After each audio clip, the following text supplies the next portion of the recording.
क्रांति की शुरुआत जो है वो दूसरों से उम्मीद रखकर नहीं होती है। क्रांति की शुरुआत होती है खुद क्रांति बनने से।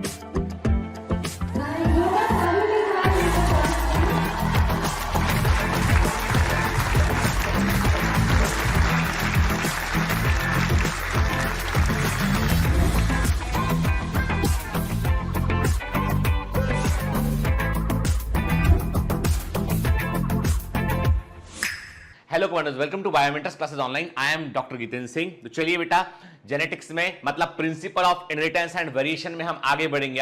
आज का जो लेक्चर है बड़ा इंपॉर्टेंट लेक्चर है, जिसमें बेटा हम क्या करने वाले हैं, जिसमें हम कुछ जीन फ्रीक्वेंसी वाले क्वेश्चन को सॉल्व करेंगे। हम देखेंगे कि हार्डी वीनबर्ग इक्विलिब्रियम क्या है, पॉपुलेशन जेनेटिक्स क्या है और जीन फ्रीक्वेंसी के क्वेश्चन कैसे हमें सॉल्व करना है। अक्सर एग्जाम में एक आध क्वेश्चन पर पूछ लिया जाता है। अब आप बोलोगे सर हमारी एनसीईआरटी की बुक में जीन फ्रीक्वेंसी नहीं दे रखा है, principal of inheritance and variation में मुझे मालूम है, मुझे बहुत अच्छे से मालूम है कि 12th क्लास एनसीईआरटी में principal of inheritance and variation वाले चैप्टर में जीन फ्रीक्वेंसी नहीं दे रखा है, वो दे रखा है इवोल्यूशन के अंदर।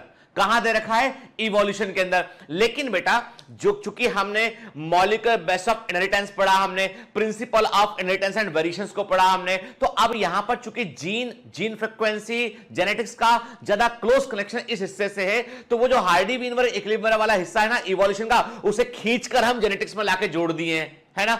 मतलब आपको मेरे अनुसार चलना पड़ेगा ताकि बेटर अंडरस्टैंडिंग हो। तो अभी क्या करेंगे, अभी हम जो है अपने क्रम को बरकरार रखते हुए जीन फ्रीक्वेंसी को समझेंगे अच्छे से कि जीनोटाइप फ्रीक्वेंसी क्या होती है, फिनोटाइप फ्रीक्वेंसी क्या होती है, हार्डी वीनबर्ग इक्विलिब्रियम का क्या मतलब है, कैसे हम पॉपुलेशन में जो है जीन फ्रीक्वेंसी को निकाल सकते हैं, और उसके हम खूब सारे एमसीक्यू भी लगाएंगे। ठीक है, तो आज का lecture one of the very very interesting lecture होगा और बड़ा जो है वो काम का लेक्चर होगा। ठीक है, और आप बहुत कुछ सीखेंगे इससे बेटा, और आप ढूंढ ढूंढ के एमसीक्यू लगाएंगे, मुझे पक्का पता है ये चीज। ठीक है, चलिए तो लेक्चर को शुरू करते हैं और जाता हूं और मैं आता हूं। Hello commandos, welcome to Biomentors classes online. I am doctor Jitendra Singh और बेटा हम पढ़ रहे हैं genetics principles of inheritance and variations, जहां पर हम एनसीईआरटी के अकॉर्डिंग सब कुछ कंप्लीट कर चुके हैं। एंड हमारा चैप्टर ऑलरेडी कंप्लीट हो चुका है, लेकिन तब भी कुछ क्वेश्चन ऐसे हैं जो जीन फ्रीक्वेंसी के क्वेश्चन है, पेडिग्री एनालिसिस के क्वेश्चन है, जिन्हें करने में आपको थोड़ी दिक्कत का सामना करना पड़ रहा है। तो उसके लिए मैंने आपसे कहा था कि मैं एक्स्ट्रा स्ट्रोक लेक्चर लूंगा, तो उसमें ये पहला लेक्चर है। तो मैं आप इसके 2 लेक्चर लूंगा। आज का जो लेक्चर है वो जीन फ्रीक्वेंसी वाले क्वेश्चन के ऊपर है, और अगला जो लेक्चर होगा वो पेडिग्री के ऊपर होगा। ठीक है, कि पेडिग्री वाले क्वेश्चन को कैसे सॉल्व करना है, तो हम कुछ क्वेश्चन सॉल्व कर देखेंगे। Clear?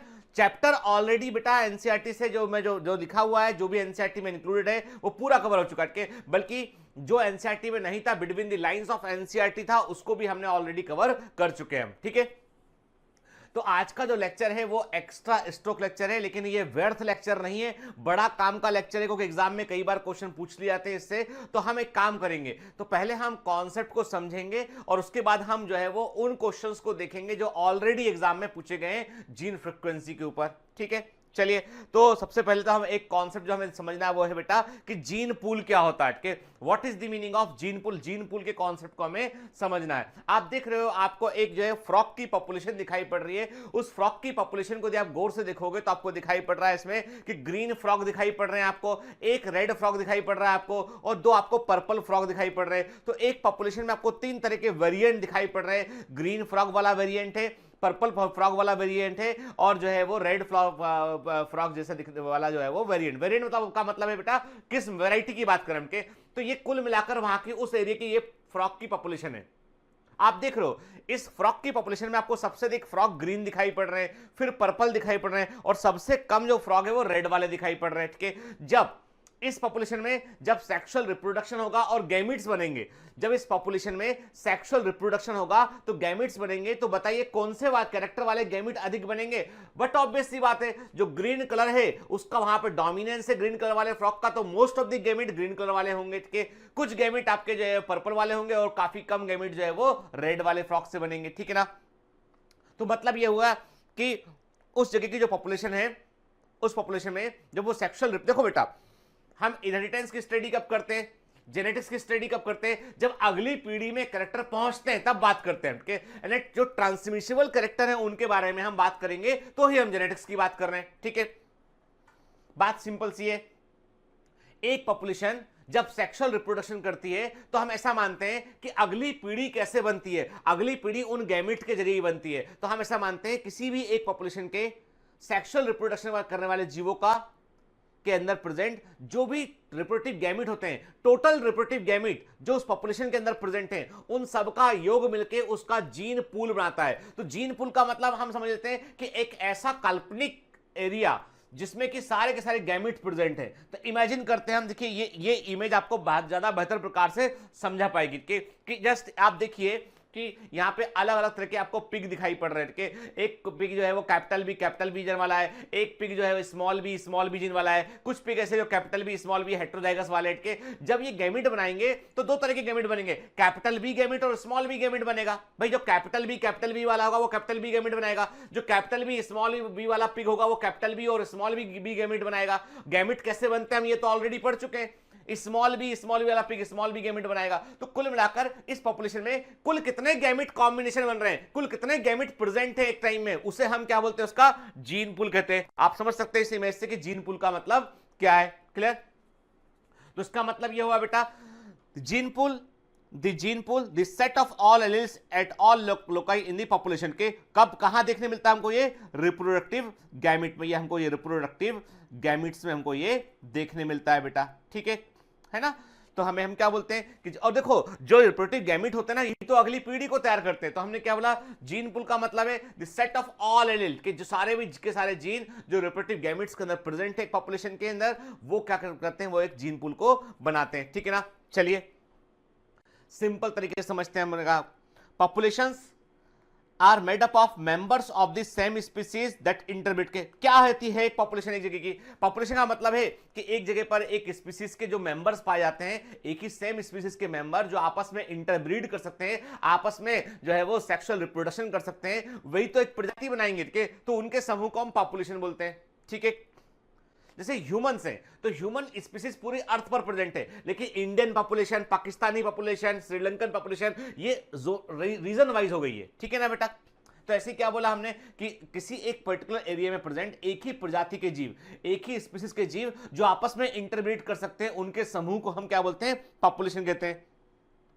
Variations naturally occur among the genes within a population के किसी भी जनसंख्या में जीन के बीच हमको विविधताएं देखने मिलती है, और इन विविधताओं के कई सारे कारण होते हैं बेटा। सेक्सुअल रिप्रोडक्शन एक कारण होता है, रिकॉम्बिनेशन एक कारण होता है उसके अंदर, इंडिपेंडेंट असॉर्टमेंट एक कारण होता है, म्यूटेशन भी एक कारण होता है इसमें। ठीक है? The collection of all the genes and the various alternate और allelic form of those genes within a population is called the gene pool के। तो मैंने क्या कहा बेटा आपसे, मैंने आपसे कहा कि एक पॉपुलेशन के अंदर प्रेजेंट जितने भी जीन्स हैं के और उनके जो अल्टरनेटिव फॉर्म है, जितने भी जीन्स हैं, उनके एलिल हैं, सबको मिलाकर आप क्या बोलते हो, एक पॉपुलेशन का एक जीन पूल बनता है। तो बेसिकली जीन पूल क्या है, जब हम किसी पॉपुलेशन में प्रेजेंट जीन्स को देखते हैं, किसके अंदर कितने जीन्स है जो अगली पीढ़ी में जाएंगे, अगली पीढ़ी को तैयार करेंगे, उन पूरे जीन के समूह को हम क्या बोलते हैं, जीन पूल कहते हैं। तो जीन पूल का मतलब क्या है, the collection of all genes and the various alternate and allelic form of those genes within a population is called its gene pool. उसकी पॉपुलेशन की वो जीन पूल को बनाते हैं। ठीक है ना? चलिए अब हम समझने की कोशिश करते हैं कि what is the distribution of genotype. Genotype का डिस्ट्रीब्यूशन किस तरीके से होता है। हमने कल्पना किया, हम समझ, देखो बेटा हम यहां पर एग्जांपल ले रहे हैं और उससे हम एक फार्मूला डिराइव करेंगे हम के। और याद रखिए हमेशा गलती क्या करते हैं, हम हमेशा किसी भी फार्मूले का हम डेरिवेशन नहीं पढ़ते हैं फिजिक्स में स्पेशली, और सीधा फार्मूला याद करने की कोशिश करते हैं, और ये ब्लंडर मिस्टेक होती है। ऑलवेज ट्राई की हमेशा कोशिश किया कीजिए कि जो फार्मूला है वो फार्मूला आया कहां से, और आया कहां से मालूम चलेगा ना आपको, तो आपको पूरी कहानी याद रहेगी, तो कभी आप गलती एग्जाम में नहीं करेंगे। ठीक है? मैं जब पढ़ता था मेडिकल एंट्रेंस के समय, तो मैंने हर फार्मूले का डेरिवेशन मुझे मालूम था कि क्या फार्मूला कैसे बनता है, और इसलिए मैं कई इक्वेशन ऐसी निकाल लिया करता था जो फार्मूला एग्जैक्ट सीधा फार्मूले से नहीं आता था, लेकिन कई क्वेश्चन ऐसे होते हैं जिनका आंसर आपको फार्मूले के डेरिवेशन निकालने के दौरान आपको मिल जाता है। ठीक है? चलिए अभी हम बात करते हैं कि दो एलिल है, मान लो मैंने कब से कहा कि एक जीन कैपिटल ए है और इसका एलिल क्या होगा, इसका एलिल स्मॉल ए हो गया। ठीक है? तो हमने कहा for two allele capital A and small A allele के, तो कैपिटल ए को हमने किससे शो किया, कैपिटल ए को हमने जो है वो इस प्रकार के मार्क्स से, इस मार्क्स से हमने कैपिटल ए को हमने शो किया। हमने कहा ये कैपिटल ए है के, और हमने जो है वो स्मॉल ए को शो किससे किया, हमने जो कहा कि ये स्मॉल ए, ठीक है, ठीक है, तो capital A small A V have. अब तीन देखो, यदि एक जीन है और उसका एक एलील है तो तीन पॉसिबल जीनोटाइप हैं। जैसे मैंने आपसे कहा कैपिटल ए बन सकता है, कैपिटल ए स्मॉल ए बन सकता है और स्मॉल ए बन सकता है। 1 2 and 3, there are 3 possible genotype. ये तीन पॉसिबल जीनोटाइप होते हैं, है ना बेटा, मालूम है कि नहीं मालूम? ये तो बिल्कुल सिंपल सा है, मोनोहाइब्रिड क्रॉस से पड़ा हुआ वही तो है कि कैपिटल ए एलील है, स्मॉल एलील है, तो एक कॉम्बिनेशन क्या होगा, होमोजाइगस डोमिनेंट का होगा कैपिटल ए, एक कॉम्बिनेशन होमोजाइगस रिसेसिव का होगा स्मॉल ए, और एक हेटेरोजाइगस होगा कैपिटल ए स्मॉल ए। चलिए अब इमेजिन करते हैं, हम बात कर रहे हैं, हमने आपसे कहा सपोज माना हमने कि जीन कैपिटल ए जो जीन कैपिटल ए है, जो जीन कैपिटल ए है उसकी फ्रीक्वेंसी को हम लेटर स्मॉल पी से डिनोट कर रहे हैं। तो मैंने क्या कहा कि जो जीन कैपिटल ए है उसकी फ्रीक्वेंसी को हम स्मॉल पी से रिप्रेजेंट करते हैं। Let's assume small P is the frequency of gene capital ए के, और इसका जो एलिल है जीन स्मॉल ए, जो इसका एलिल है उसकी फ्रीक्वेंसी को हम स्मॉल क्यू से रिप्रेजेंट कर रहे हैं। तो Q is the frequency of the small A के। याद रखना हमेशा एक जीन पूल के अंदर एक जीन और एलिल उन सबका कुल योग मिला के 1 रहता है। तो मैंने क्या कहा आपसे कि जो डेरिवेशन दिमाग में रखना होगा P + Q = 1 के, किसी भी पॉपुलेशन में सब तरह के एलिल को एक जीन के जितने भी पॉसिबल एलिल हैं, एक जीन के नॉर्मली एक एलिड होता है कई, लेकिन ब्लड ग्रुप सिस्टम में एक से अधिक एलिड हो सकते हैं, तो हम इतना कहते हैं एक जीन और उसके जो एलिड हैं उन सबका योग मिलाकर जो है वो 1 के बराबर होता है। कितना होता है? 1 के बराबर होता है। तो मतलब क्या आ गया, हमने आपसे कहा कि P + Q के P + Q = 1 होता है। क्या होता है? P + Q = 1 होता है। क्लियर? क्या होता है? P + Q का योग जो है वो 1 के बराबर होता है। अब लेकिन हमको क्या करना है, हमको ये मालूम चल गया कि एक पॉपुलेशन में जो स्मॉल p है वो डोमिनेंट एलिल की फ्रीक्वेंसी को शो कर रहा है, स्मॉल q जो है वो रेसिस्टिव एलिल की फ्रीक्वेंसी को शो कर रहा है, और P + Q का योग 1 होता है। ये याद रखना है हमेशा। कई क्वेश्चन बिल्कुल सिंपल से होते हैं जहां पर P + Q के मैं आपको दे रखा होता है कि रेसिस्टिव एलिल की फ्रीक्वेंसी 0.4 है तो डोमिनेंट एलिल की फ्रीक्वेंसी क्या होगी, तो 1 में से 0.4 को घटा दोगे तो 0.6 इज द आंसर, कि डोमिनेंट एलिल की फ्रीक्वेंसी 0.6 होगी। क्लियर? चलिए अब सिंपल सी बात यह है कि अब हमको क्या है, हमारे पास हमने कहा कि हमारे पास जो है वो 3 तरह के जीनोटाइप थे। 3 जीनोटाइप थे।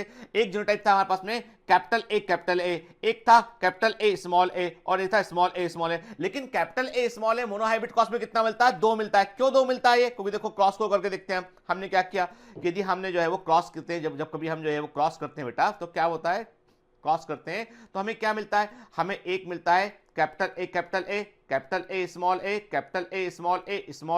ए। याद आया? चेकरबोर्ड, मोनोहाइब्रिड क्रॉस का चेकरबोर्ड के 2 हेटेरोजाइगस मिलते हैं। एक क्या मोनोहाइब्रिड क्रॉस में आपको जीनोटाइप रेशियो क्या मिलता है? 1 capital T, 2 capital T small T, और 1 स्मॉल टी। याद आया मटर के पौधे में? अब टी को ऐसे रिप्लेस कर दिया। तो मैंने क्या कहा आपसे, कोई भी मोनोहाइब्रिड क्रॉस सिंगल जीन के लिए, एक एलिल के जोड़े के लिए यदि हमने एक हेटेरोजाइगस के लिए हमने जो क्रॉस किया तो क्या मिलेगा हमें?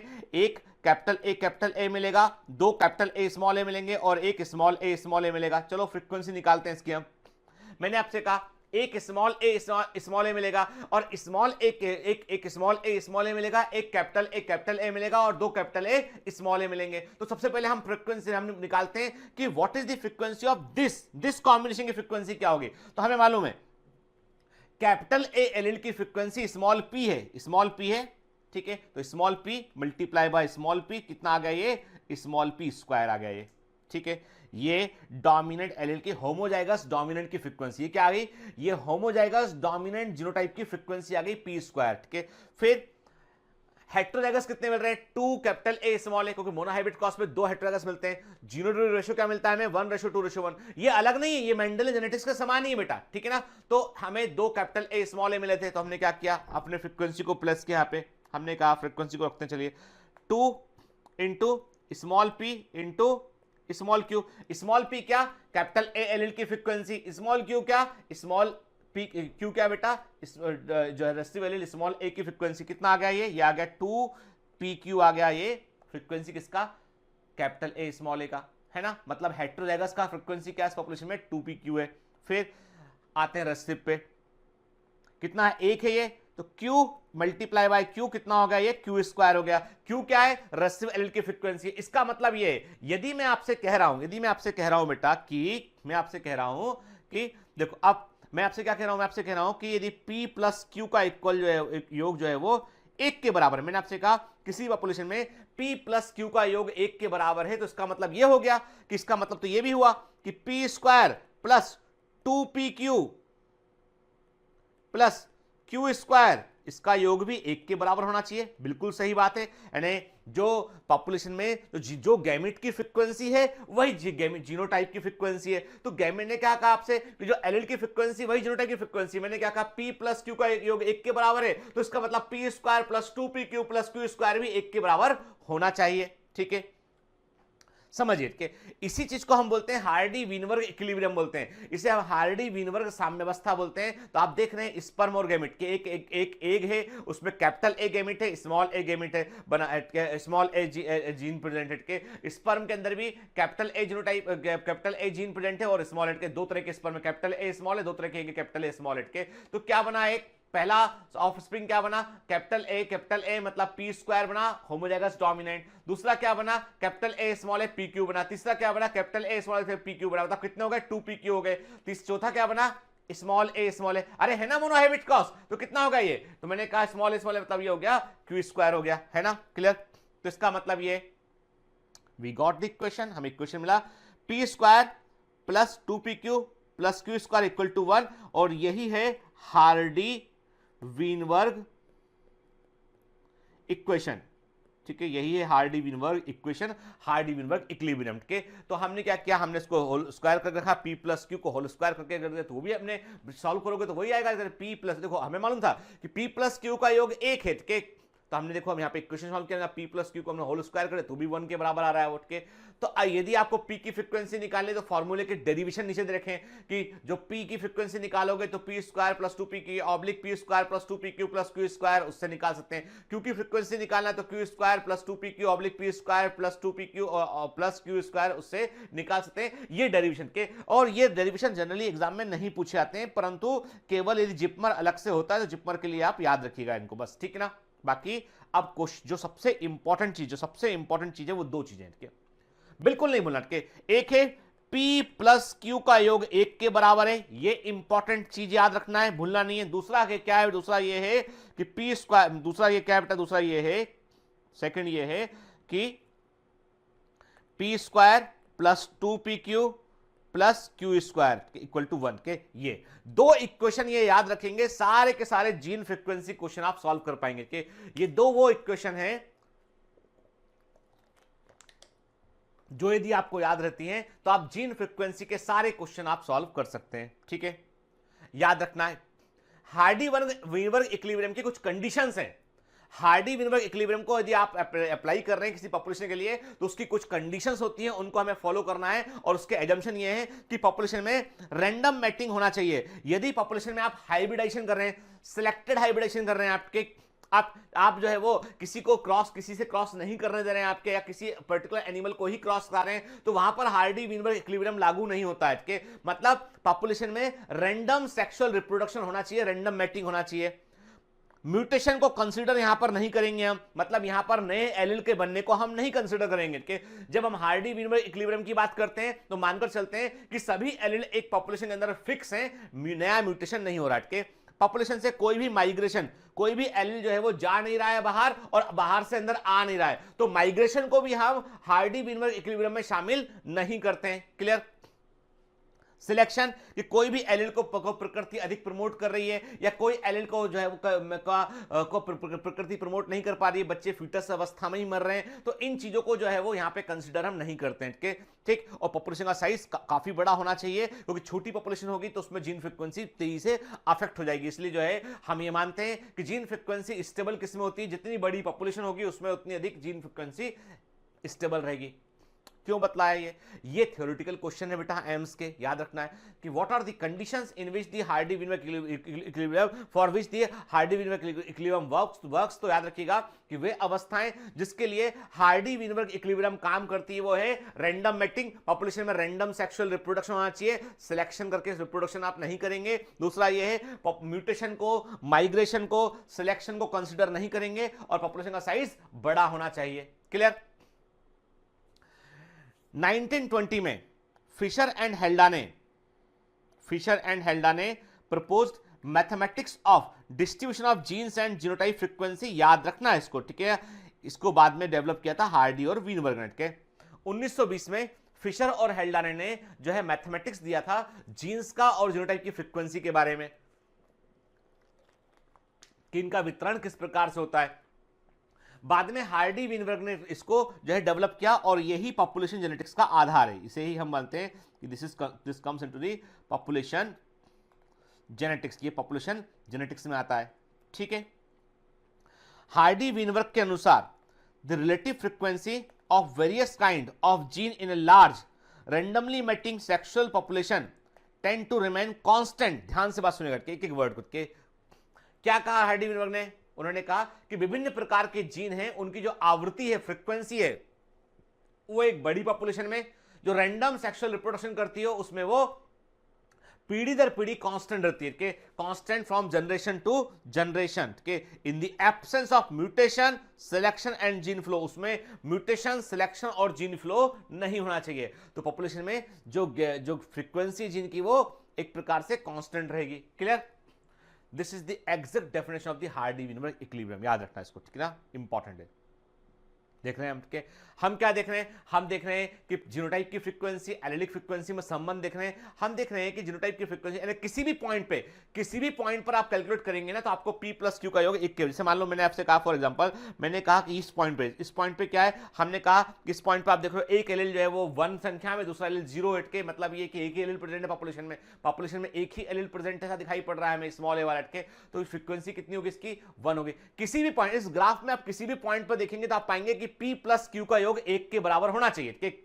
Any point of this graph, इस ग्राफ के किसी, मान लो मैंने आपसे कहा इस पॉइंट पे, मैंने बात की आपसे इस पॉइंट पे, तो आप देखो इस पॉइंट पे क्या आ रहा है कि P आ रहा है इस पॉइंट पर 0.8 आ रहा है और Q कितना आ रहा है 0.2 आ रहा है। इस ग्राफ के किसी भी पॉइंट पर P प्लस Q का योग जो है कहीं पर भी आप देखोगे वो 1 के बराबर होना चाहिए, ठीक है। यही हार्डी-वीनबर्ग इक्विलिब्रियम है, ठीक है। क्लियर? तो मैंने क्या कहा आपसे कि यदि हम एक पीढ़ी, हम हार्डी-वीनबर्ग इक्विलिब्रियम का अध्ययन करते हैं कि एक जनरेशन के बाद उसमें क्या होता है, ध्यान से बात सुनिएगा, ठीक है। एक पॉपुलेशन है जो इक्विलिब्रियम में नहीं है, अभी हार्डी-वीनबर्ग इक्विलिब्रियम में नहीं है, जिसमें क्या देखा हमने देखा उसमें कि जो कैपिटल ए है, जो कैपिटल ए है उसकी फ्रीक्वेंसी क्या बेटा, उसकी फ्रीक्वेंसी मैंने आपसे कहा कि उसमें जो मैंने आपसे कहा कि जो पॉपुलेशन है उसमें कैपिटल ए 0.6 है और स्मॉल ए जो है वो 0.4 है। मतलब ये मैंने कहा आपसे कि ये जीन की, मैंने आपसे क्या कहा, ये क्या हो गया बेटा, ये वो आवृत्ति हो गई कि मैंने आपसे कहा कि कैपिटल ए जो है वो कितना है बेटा, वो जो कैपिटल ए एलिल है वो 0.6 है, स्मॉल एलिल 0.4 हो गया। भाई कैपिटल ए कैपिटल होमो जाएगा, मतलब कैपिटल ए एलिल की बात कर रहे हैं तो कैपिटल ए जो है 0.6 है, कैपिटल जो स्मॉल ए जो है वो 0.4 के आसपास में दिखाई पड़ रहा है, पॉपुलेशन इक्विलिब्रियम में नहीं है, ठीक है। जब हम अगली पीढ़ी में गए तो अब यहाँ पे रैंडम मैटिंग होती है, यहाँ पे अगली पीढ़ी में तो क्या होगा बेटा, यहाँ पर मत गिनिए, यहाँ पर आप P स्क्वायर और Q स्क्वायर मत लगाइए, यहाँ पे दिमाग मत लगाना, यहाँ पे सिंपल सा एलिल दे रखा है उसके, तो कारण ये कि पॉपुलेशन नॉन इक्विलिब्रियम में है, कि इनिशियल एलिल्स प्रेजेंट है इसमें कि 0.6 कैपिटल ए है और 0.4 जो है वो स्मॉल ए के। अब यहाँ पे क्या हुआ,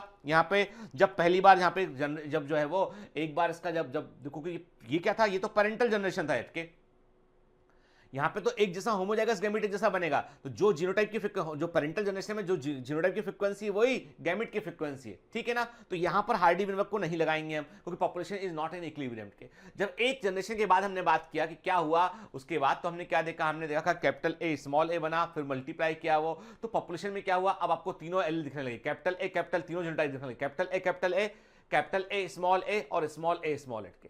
जब F1 बनेगा तब तो केवल कैपिटल ए स्मॉल ए मिलेगा आपको, ठीक है ना, इतना तो हमको मालूम है। उसके बाद आपने जब एक पीढ़ी के बाद आपने यहां कहा कि पॉपुलेशन जब जो है मल्टीप्लाई करना शुरू हुई तो क्या हुआ बेटा, आप बोलोगे सर कैपिटल ए स्मॉल ए को क्यों नहीं काउंट किया आपने, क्योंकि वो तो वही पेरेंटल जो कॉम्बिनेशन था वही तो कॉम्बिनेशन था उसके अंदर के सारे एक समान थे, 0.6 और 0.4 कैपिटल ए स्मॉल ए, वही रहेगा ना वो, ठीक है, आई बात समझ में। तो इसका मतलब जब अगली पीढ़ी में आप गए तो क्या हुआ, capital A capital A capital A capital A capital A small A, capital A capital A capital A small A capital A small A small A small A, क्या बना, मैंने कहा चेकर बोर्ड बना यहाँ पे, ठीक है ना, capital A capital A capital A small A capital A small A small A small A, ठीक है। अब देखते हैं, है मालूम था कैपिटल ए की फ्रीक्वेंसी स्मॉल पी है जो कि 0.6 है, स्मॉल ए की फ्रीक्वेंसी स्मॉल क्यू जो कि 0.4 है, रखा हमने वैल्यू।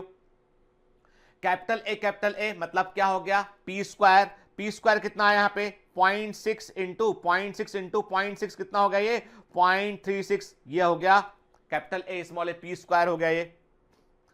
2pq कितना आया 0.6 यदि कैपिटल ए है और 0.4 जो है वो जो है स्मॉल ए है, मतलब p की वैल्यू क्या है 0.6 है, क्योंकि वैल्यू 0.4 है, 2pq कितना हो गया 0.6 इंटू 0.4 0.24 इंटू 2 मतलब 0.48 हो गया, ये 0.48 आ गया, ये 2pq आ गया। q स्क्वायर कितना रहा, मतलब q कितना था 0.4 था, 0.4 को मल्टीप्लाई किया आपने 0.16 आया, मतलब कितना हो गया ये 0.16 हो गया, q स्क्वायर हो गया ये, आई बात समझ में, ठीक है। देखिए समझिए, suppose there is a population having capital A gene and its allele small A, ठीक है, the frequency of gamete with capital A will be the same as the frequency of gene capital A. तो जो gamete है उसके अंदर जो gene capital ए की frequency है वो वही फ्रीक्वेंसी है जो वास्तव में जो है जीन कैपिटल ए की फ्रीक्वेंसी है। Similarly frequency of gamete with gene small A will be same as the frequency of the gene small A. Initial population की बात कर रहे हैं हम, ठीक है। तो अब इस पॉपुलेशन में क्या हुआ, मैंने क्या देखा, मैंने कहा आपसे कि जो एक पीढ़ी के बाद मैंने क्या कहा था, मैंने कहा था p का वैल्यू कितना था 0.6 था, q का वैल्यू कितना था 0.4 था, p मतलब कैपिटल ए जीन की फ्रीक्वेंसी, q मतलब स्मॉल ए की जीन की फ्रीक्वेंसी, स्मॉल ए एलील की फ्रीक्वेंसी, ठीक है ना। तो पॉपुलेशन में क्या हुआ, कैपिटल ए 0.6 इंटू 0.6 कितना हो गया, ये 0.36 हो गया, परसेंटेज में 36% हो गया। 2pq कितना आया बेटा, ठीक है, कैपिटल ए स्मॉल ए कितना मिलेगा आपको, तो ये 2pq मिलेगा आपको, तो 0.4 इंटू 0.6 जो है 0.24 इंटू 2 मतलब 0.48 मतलब कितना आ गया 48% आ गया, ठीक है, क्लियर। और स्मॉल ए कितना मिलेगा आपको, ये मिलेगा 16% मिलेगा आपको, ठीक है, क्लियर। जैसे मैंने आपसे कहा ना कि देखो है ना, कैपिटल ए जो है वो 36% था, तो गैमेट कितना 36% है, कैपिटल ए स्मॉल ए कितना था 48% था बेटा। गैमेट इसमें कितने होंगे, यदि आप देखोगे इसमें गैमेट के बटेंगे, क्योंकि देखो जो हेटेरोजाइगस है उसमें आधे गैमेट क्या, कैपिटल ए स्मॉल ए में आधा कैपिटल ए है, एक स्मॉल ए प्रेजेंट है। तो देखो जो कैपिटल ए है ये पी स्क्वायर, कैपिटल ए 36% है, ठीक है। तो इसका गैमेट भी सारे गैमेट कैपिटल ए के सारे गैमेट एक समान बनेंगे, कैपिटल ए ही बनेंगे, तो 36% गैमेट ए की फ्रीक्वेंसी हो गई, ठीक है। जब हमने क्या देखा, हमने देखा जब कैपिटल ए स्मॉल ए की बात की 48% था ये, और 48% में आधे होंगे कैपिटल ए और आधे होंगे स्मॉल ए, तो 24% के क्या आ गया इसमें, कैपिटल ए आ गया, 24% स्मॉल ए आ गया, आई बात समझ में। कैपिटल ए स्मॉल ए को जब गैमेट बनेगा तो एक कैपिटल ए गैमेट बनेगा, एक स्मॉल ए गैमेट बनेगा, अलग अलग हो गए। तो 48 को दो हिस्सों में बांट दिया, 24% कैपिटल ए और 24% स्मॉल ए, ठीक है। फिर स्मॉल ए अगेन होमोजाइगस से 16% है, जब इससे गैमेट बनेगा तो सारे गैमेट एक समान बनेंगे, तो 16% ही बनेंगे वो, क्लियर, ठीक है। इसका मतलब क्या हुआ, इसका मतलब ये हुआ कि कैपिटल ए की फ्रीक्वेंसी कितनी है 36% प्लस 24% 60%, मतलब 0.6 जो शुरुआत में ली थी हमने, ये वही आ गई। देखो ना कहां से जोड़ा हमने, 36% कहां से लिया हमने, यहां से लिया, 24 कहां से लिया हमने, यहां से लिया, 60% हो गया है, फ्रीक्वेंसी 0.6 आ गई। और स्मॉल ए की फ्रीक्वेंसी कितनी है 24% प्लस 16%, 16 यहां से लिया, 24 लिया हमने हेटेरोजाइगस से, और 16 यहां से कितना होगा 24 प्लस 16 कितना हो गया ये 40% मतलब फ्रीक्वेंसी आ गई 0.4, मतलब कैपिटल ए की फ्रीक्वेंसी 0.6 और स्मॉल ए की आ गई 0.4। देखिए आप एक पीढ़ी के बाद भी आपको लग रहा था कि इक्विलिब्रियम बिगड़ गया, पर इक्विलिब्रियम बिगड़ा नहीं है, यानी p प्लस क्यू का योग तो एक के बराबर ही रहा पूरा, देख रहे हैं आप, ठीक है। यानी जो है परसेंटेज में वैल्यू बदलती दिख रही थी, लेकिन एक्चुअली में ऐसा हुआ नहीं, एक्चुअली में वही था जो पेरेंट के पास था वही जीन फ्रीक्वेंसी आगे भी प्रेजेंट रही, है ना। तो frequency of capital A gene की स्मॉल पी था, फ्रीक्वेंसी ऑफ स्मॉल ए का स्मॉल क्यू था।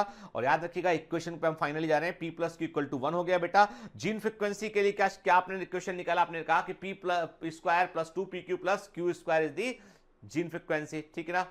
जीनोटाइप फ्रीक्वेंसी क्या, मैंने कहा कैपिटल ए था वो पी स्क्वायर है, दो कैपिटल ए स्मॉल ए था वो 2pq है, और इस दो स्मॉल ए क्या है वो क्यू स्क्वायर है, ठीक है ना। इसका मतलब ये हुआ कौन किसको इसको करस्पॉन्ड करता है ये, ठीक है, इसके सब बराबर रहेगा, इसका वैल्यू इसके बराबर रहेगा, ठीक है। क्यों बता रहा हूं आपको आगे समझ में आएगा, इसका वैल्यू इसके बराबर रहेगा, ठीक है। मतलब कोई पूछता है आपसे होमोजाइगस डोमिनेंट एलील, कोई पूछता है उस जीनोटाइप, कोई पूछता है आपसे उस जीनोटाइप की फ्रीक्वेंसी बताइए जो होमोजाइगस डोमिनेंट है, तो आपको पता लगाना है कैपिटल ए कैपिटल मतलब पी स्क्वायर पता लगाना है आपको, ठीक है। कोई पूछता है हेटेरोजाइगस कितना है, तो आपको पता लगाना है, आपको कैपिटल ए स्मॉल ए मतलब 2pq आपको पता लगाना है, ठीक है। होमोजाइगस रिसेसिव कितना है, तो आपको पता लगाना है स्मॉल ए मतलब क्यू स्क्वायर आपको पता लगाना है, ठीक है। चलिए, तो आप समझ गए कि क्या संबंध है जीन फ्रीक्वेंसी का और जीनोटाइप फ्रीक्वेंसी का, ठीक है। What is the connection between the gene frequency and the genotype frequency, clear.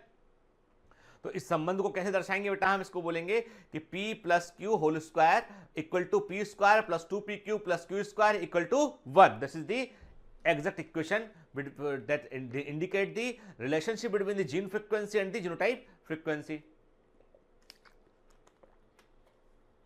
Clear. चलिए अब एक काम करते हैं, इतना जानने के बाद क्वेश्चन लगाते हैं। क्वेश्चन जब लगाएंगे ना तो कॉन्सेप्ट हमारा और क्लियर होगा उसमें। क्वेश्चन नंबर 1, पहला क्वेश्चन है, at a particular locus frequency of capital A allele is 0.6, मतलब कैपिटल ए जीन की फ्रीक्वेंसी दे रखी है उसने 0.6, मतलब ये क्या है, स्मॉल पी का वैल्यू दे रखा 0.6 उसने, ठीक है। एंड स्मॉल ए का फ्रीक्वेंसी 0.4 है, स्मॉल ए जीन का फ्रीक्वेंसी दे रखा है उसने 0.4 जो कि क्यू का वैल्यू है, ठीक है। क्या पूछा है, पूछा उसने आपसे what would be the frequency of heterozygote in a random mating population in at equilibrium, ठीक है। आपको क्या बताना है, बताओ क्या पता लगाना है आपको उसने डोमिनेंट एलील की फ्रीक्वेंसी दे रखी है, रिसेसिव एलील की फ्रीक्वेंसी दे रखी है। अब पूछ रहा है आपको बताओ कि इस पॉपुलेशन में जो है वो हेटेरोजाइगोट की फ्रीक्वेंसी क्या होगी, मतलब आपको पता लगाना है 2pq, मतलब हेटेरोजाइगोट क्या है, कैपिटल ए स्मॉल ए दो मिलते हैं, ये हेटेरोजाइगस है, आपको 2pq पता लगाना है। आप बोलोगे ये कहां से आ गया, अरे कॉमन सेंस की बात है, कैपिटल ए एलील है, स्मॉल ए एलील है, होमोजाइगस डोमिनेंट क्या हो गया, कैपिटल ए कैपिटल हो गया, होमोजाइगस रिसेसिव क्या हो गया, स्मॉल ए स्मॉल हो गया। अब क्या बचा हेटेरोजाइगोट, कैपिटल ए स्मॉल ए दो मिलते हैं, तो ये क्या हो गया बेटा, मैंने कहा ना आपको पता लगाना है जीनोटाइप की फ्रीक्वेंसी, आपको कैपिटल ए स्मॉल ए कितना है ये पता लगाना है आपको, मतलब आपको 2pq पता लगाना है। अब वैल्यू रखा हमने सिंपल, 2 इंटू पी कितना है 0.6, क्यू कितना है 0.4, कितना हो गया ये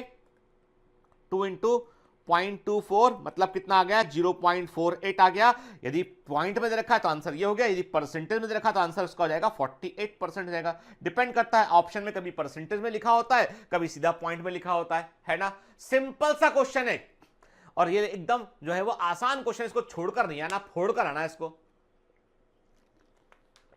पर हर क्वेश्चन ऐसा लड्डू जैसा नहीं होता है, कुछ क्वेश्चन कठिन भी होते हैं, है ना। चलिए दूसरा question, the presence of recessive trait in a large population is found to be 16%। क्या बोला आपने, देखिए लैंग्वेज में recessive trait,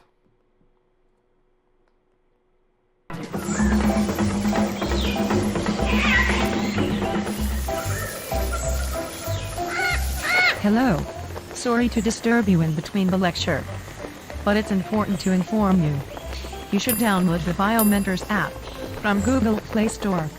We need your support, so please take the subscription to become an official commando of BioMentors. Bye bye, continue your lecture.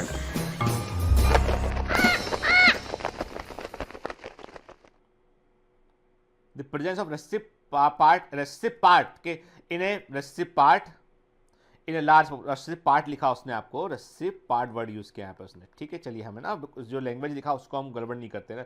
recessive part मतलब ये बोल रहा है आपसे कि वो मतलब इसने क्या होता है कि जो क्यू स्क्वायर है, क्यू स्क्वायर क्या रेसिप को शो करता है, क्यू स्क्वायर कितना दे रखा है इसने 16% क्यू स्क्वायर इसने दे रखा है, ठीक है। अब आप बोलोगे आपने कैसे सोच लिया क्यू स्क्वायर, अरे भाई सिंपल सी बात है, हार्ड ये जब भी जिन फ्रीक्वेंसी कुछ आएगा हार्डी विन में इक्विलिब्रियम की बात करेंगे पॉपुलेशन में हम के, तो मैंने क्या कहा आपसे पी स्क्वायर क्या है?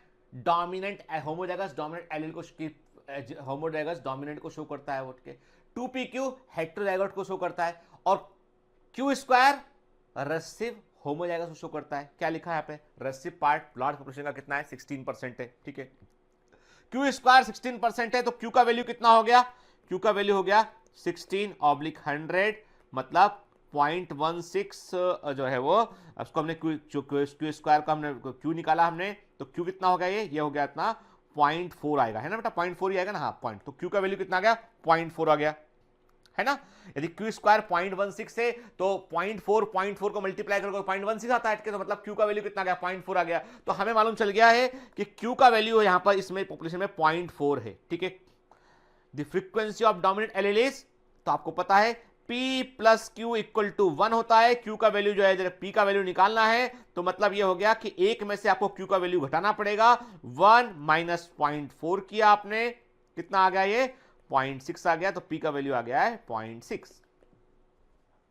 देखिए क्या इंटेलिजेंट क्वेश्चन के, क्या पूछा उसने लार्ज पॉपुलेशन में एक रेसिव पार्ट दे रखा है 16%, मतलब क्यू स्क्वायर दे रखा था, क्यू स्क्वायर से क्यू निकालो, पी प्लस क्यू से जो है पी को निकाल लो, बात खत्म हो गई। सिंपल सा क्वेश्चन है, इसमें क्या कठिन है बताओ मेरे को? कुछ भी कठिन नहीं है ना।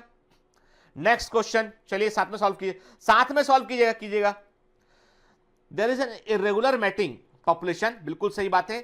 If the frequency of an autosomal recessive lethal allele, मतलब स्मॉल क्यू की फ्रीक्वेंसी है 0.4, रेसेसिव लिखा ना बेटा स्मॉल क्यू, ठीक है। Then the frequency of carriers in a population of 200 individual के, क्या फ्रीक्वेंसी होगी इसकी? चलिए ठीक है, हमने आपसे क्या कहा कि 200 लोगों में से कितने। अब इसमें क्या हो रखा हुआ इस क्वेश्चन में? ऑप्शन, चूंकि ऑप्शन नहीं लिए यहाँ पे, ऑप्शन लेना चाहिए था उनको जो शीट तैयार किया इसमें। चलिए लेकिन अभी आप क्वेश्चन क्या है, हम निकालते हैं आंसर, क्या क्या ऑप्शंस के हो सकते हैं, ठीक है। तो मैंने कहा अपनी टीम को कि मुझे जितने क्वेश्चन जो है जीन फ्रीक्वेंसी के इस तरह क्वेश्चन सब निकाल के प्रेजेंटेशन में डाल देना क्वेश्चन। तो उन्होंने केवल क्वेश्चन ही डाले, ठीक है, ऑप्शन नहीं डाले उन्होंने, ठीक है। और मैं क्यों नहीं देख पाया? क्योंकि मैं अभी अब्रॉड था, मैं लौट के आया तो बनाया प्रेजेंटेशन मेरा, सीधा मैं क्लास में आ गया इसको लेके, ठीक है। कायदे मुझे उसके ऑप्शन देने चाहिए, ठीक है। चलिए कोई बात नहीं, मैं आपको क्वेश्चन दूंगा ना जब शीट कभी टेस्ट मैच के दौरान दूंगा मतलब दूंगा क्वेश्चन, ठीक है, तो वहां ऑप्शन में मिलेंगे आपको। अभी क्या पूछा आपने? देखो सिंपल सा है कि क्यू का फ्रीक्वेंसी 0.4 दे रखा है यहाँ पे रेसेसिव लीथल जीन के। अब क्या पूछा आपसे? कैरियर का फ्रीक्वेंसी पूछा, पॉपुलेशन ऑफ 200, 200 लोगों में से कितने कैरियर होंगे ये पूछा, ठीक है। 200 में से कितने कैरियर होंगे, मतलब जाहिर सी बात है कि उसने जो आंकड़े दे रखे होंगे जो 200 में से दे रखे होंगे, ठीक है। अब पता लगाते हैं हम क्या होगा, मतलब क्यू का वैल्यू देखा तो P plus Q equal to 1 होता है। P का वैल्यू निकालेंगे 1 माइनस क्यू, मतलब 1 माइनस 0.4, मतलब 0.6 आ गया है P का वैल्यू, है ना। और क्या निकालना है? कैरियर्स मतलब हेटेरोजाइगोट, PQ 2PQ निकालना है। 2PQ भाई जो हेटेरोजाइगोट होता है ना बेटा, वही कैरियर होता है। हेटेरोजाइगस जो होता है ना, वही कैरियर भी कहलाता है, वही कैरियर होता है, ठीक है ना। रेसेसिव एलील को कैरी करता है जो अगली पीढ़ी में, के तो क्या 2PQ निकालना है, तो हमने क्या निकाला? 2 इंटू 0.6 इंटू 0.4 कितना हो गया? ये 0.48, मतलब 48% हो गया। ये 100 में से 48 है, तो जाहिर सी बात है यहाँ पे 200 दे रखा है, तो 100 में से 100 में से 48 आया है ये, तो 200 में से कितना हो जाएगा? ये डबल हो जाएगा, तो 48 मल्टीप्लाई बाय 2 कितना होगा? ये हो गया अपना, यदि परसेंटेज में ऑप्शन होगा तो 48% ऑप्शन दे रखा होगा। टोटल चूंकि 200 इंडिविजुअल में से कितने हेटेरोजाइगस कैरियर होंगे पूछा उसने आपसे, तो कितना होगा? ये 96 आएगा कि 200 में से 96 ऐसे होंगे जो कि कैरियर होंगे, ठीक है ना। क्योंकि मुझे मालूम है ये क्वेश्चन याद अच्छे से कि ये क्वेश्चन एम्स में आया हुआ है, वहां पे उन्होंने संख्या दे रखी थी, जो है नंबर दे रखा था उन्होंने 40, 80, 96 के सेट, तो उसका आंसर 96 था। और ये क्योंकि 200 में से तो 100 में से 48, तो 200 में से 96, ठीक है। Clear? You got the question बेटा। चलो, in a population the frequency of recessive small allele is 0.6 के, मतलब क्यू दे रखा है 0.6, ठीक है। What is the frequency of individual homozygous dominant for capital A gene के, तो क्या पूछ रहा है आपसे? वो उसने पूछा है आपसे कि आपको बताना है कि उन लोगों की संख्या बताना है जो कि कैपिटल ए जीन के लिए, डोमिनेंट कैपिटल ए जीन के लिए जो होमोजाइगस है, मतलब आपको पी स्क्वायर बताना है, ठीक है। पी स्क्वायर मतलब कैपिटल ए, ठीक है ना, मतलब ये हो गए हैं जो है वो डोमिनेंट होमोजाइगस। क्वेश्चन को ध्यान से पढ़िएगा, क्वेश्चन पढ़ने में गलती की तो आंसर गलत निकलेगा। तो देखो क्या बोला मैंने आपसे कि स्मॉल ए एलील की फ्रीक्वेंसी 0.6 है और आपको पता लगाना है कि कैपिटल ए जीन वाले होमोजाइगस डोमिनेंट कितने पॉपुलेशन में। तो आपने क्या कहा, देखा क्यू दे रखा है आपको, तो P प्लस क्यू होता है 1 के बराबर। तो P का वैल्यू निकाला आपने 1 माइनस 0.6, कितना हो गया 0.4 निकला आपका P, और आपको निकालना है P स्क्वायर निकालना है, तो 0.4 आपने इसको स्क्वायर कर दिया, ये आ गया आपका 0.16। इसका आंसर आ गया आपका, परसेंटेज में होगा तो 16% आंसर हो जाएगा, और सीधा पॉइंट में रखा होगा तो 0.16 इसका आंसर हो जाएगा। क्लियर क्लियर बेटा? अरे यार ये चूंकि किंतु परंतु पॉइंट वाले क्वेश्चन तो तुमको अच्छे से आते होंगे, तुम फिजिक्स लगाते हो नहीं लगाते? ठीक है, मतलब you know better than me कि कितनी जल्दी जल्दी सॉल्व कर सकते हैं इसको हम। ठीक है, चलिए अगला क्वेश्चन। एक पॉपुलेशन है 200 इंडिविजुअल्स की, उसमें से 72 जो है वो होमोजाइगस रिसेसिव है फॉर कैरेक्टर के। 200 में से 200 में से 72 जो हैं वे हैं होमोजाइगस रेसेसिव, मतलब वे हैं क्यू स्क्वायर। ठीक है ना? लेकिन ये क्या दे रखा उसने, 200 में से दे रखा आपको, तो पहले तो आपको निकालना पड़ेगा इसका परसेंटेज, आपको 100 में से निकालना पड़ेगा, क्योंकि 200 में से नहीं निकाल देंगे हमें फ्रीक्वेंसी निकालना, तो हमें जो है वो 100% में से निकालना है उसको। चलिए फिर क्या लिखा है, then the frequency of dominant allele in the population में डोमिनेंट एलील का फ्रीक्वेंसी क्या होगा। ठीक है, चलिए पहले तो हम क्यू स्क्वायर कितना दे रखा है इसमें, क्यू स्क्वायर दे रखा है इसमें इसने 72 आउट ऑफ 200। ठीक है, मतलब 100 में से कितना हो गया बेटा, ये 100 में से हो गया ये 36 हो गया। ठीक है, 36 हो गया, परसेंटेज में कन्वर्ट किया 36% हो गया, तो मैंने कहा ये हो गया 0.36 के। तब क्यू स्क्वायर का वैल्यू कितना आया, क्यू स्क्वायर का वैल्यू आया 0.36। कैसे आया देखा ना आपने, 72/200 परसेंटेज में कन्वर्ट किया, 36% के आसपास आया।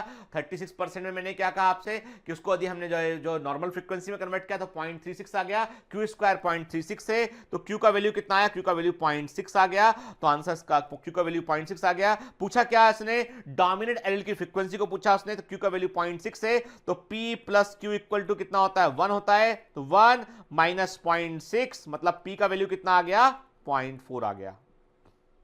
हर जगह वही कहानी है यार, सेम। ठीक है, हर जगह बेटा सेम कहानी है। ठीक है, और आपको पता है स्मार्ट बात यह है कि एग्जामिनर ने पकड़ के बैठा, एग्जामिनर ये सारे क्वेश्चन एग्जाम के, एक भी क्वेश्चन खुद का बनाया हुआ नहीं है बेटा, सब एग्जाम के क्वेश्चन के।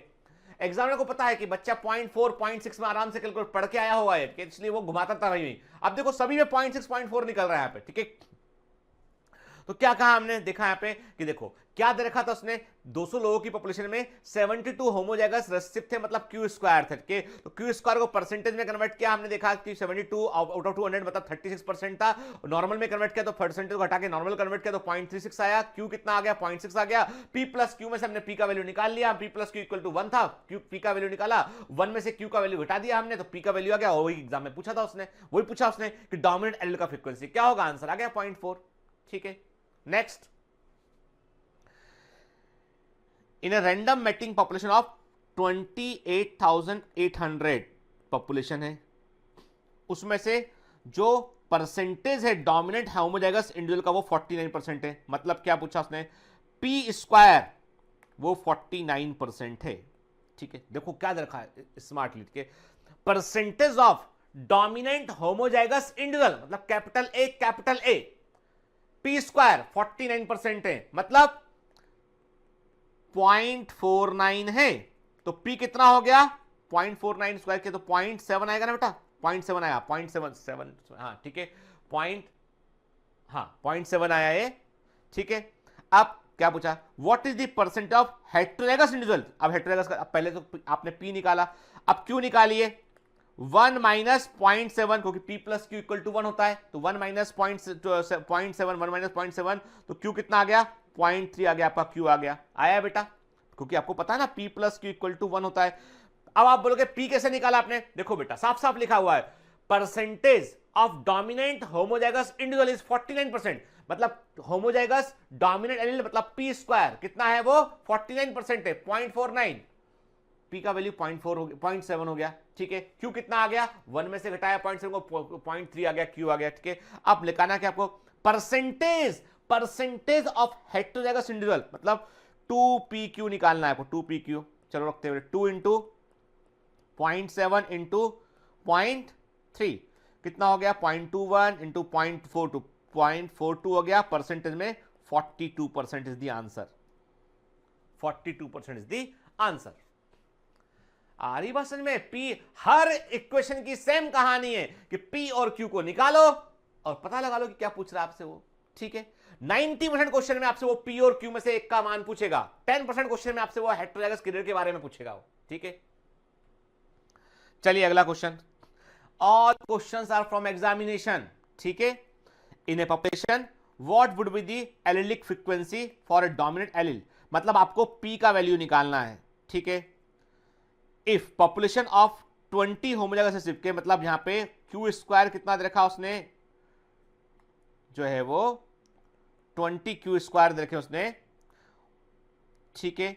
320 जो है आपके क्या है, वो है आपके जो है वो होमोजाइगस डोमिनेंट है आपके, और जो है वो 160 क्या है इसके हेटेरोजाइगस में, ठीक है।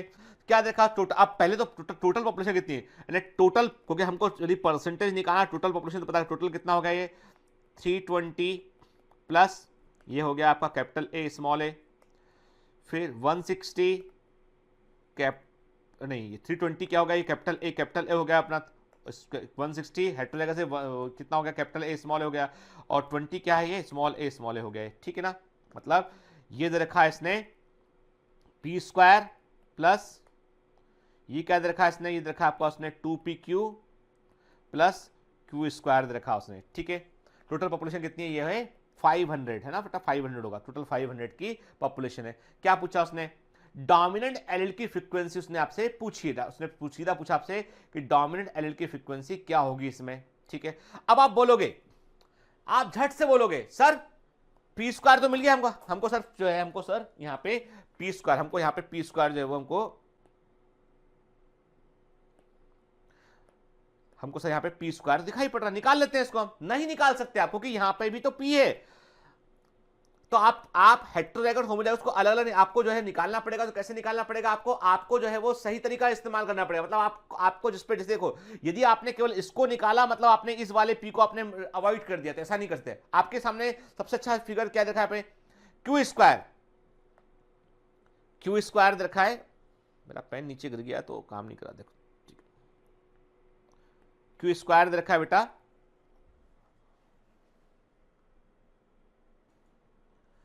तो क्यू स्क्वायर क्या रखा बेटा इसने